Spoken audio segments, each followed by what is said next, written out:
The Desert Star Holdings DSH suffered a major setback in part due to the COVID-19 pandemic. The investment project was supposed to be the crown jewel of the previous United Workers' Party administration. There have been no competitive races on the track in Vieux Fort in almost 4 years.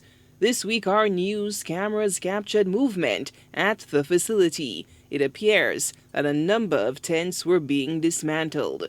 News Force sought answers from Tourism and Investment Minister in the SLP government, Dr. Ernest Hilaire, on the status of what the Alain Chastain's regime deemed a multi-billion-dollar project still in development. I heard the talk yesterday that persons reported that they saw dismantling of infrastructure at the famous DSH UWP racetrack in Vieux Fort. I mean, it was built under the UWP regime. Well, I can tell you, St. Lucians had expressed, exactly how they felt about DSH, and certainly people in the South had expressed how they felt about DSH. And, they have not officially informed us that they are dismantling and breaking down.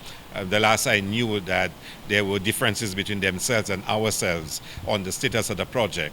And we were in discussions, and those discussions have not gone very far in terms of how do we move forward with the project. So I'm going to await some formal notification from them. But we did get the reports, and we saw some of the evidence of activity taking place down there. So we're going to be waiting patiently to hear exactly what's happening from their side. The St. Lucia Labour Party back in 2016 vehemently opposed the DSH project as conceived, labeling it a horrendous deal for the people of St. Lucia.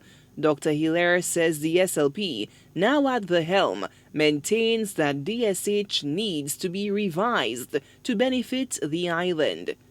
We certainly have an interest in knowing, because our position on DSH has been very clear.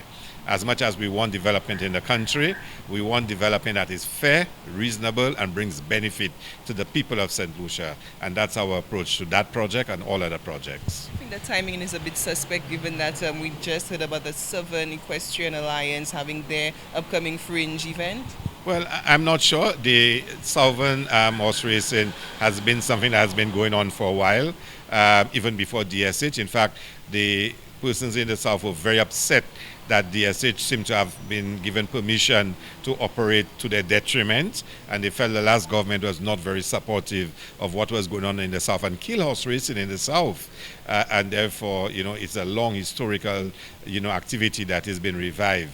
But let's wait and see. The government under the UWP reportedly leased land at $1 an acre for 99 years to DSH, a decision Hilaire considers a travesty. I think our position when we came into government was very clear. We wanted to engage DSH for a discussion on the future of that project. We know how St. Lucians felt about the land issue, and we engaged them on that matter, and our position remains that there must be a fair and equitable provision, and for St. Lucia to really benefit from it. And we did not support what was signed in the agreement, and we maintain that position. The UWP administration in 2017 claimed that St. Lucia has the option to purchase the lands back from the developer at the same price it was sold if the developer does not raise the required development capital. Solange Alfred, HTS News Force.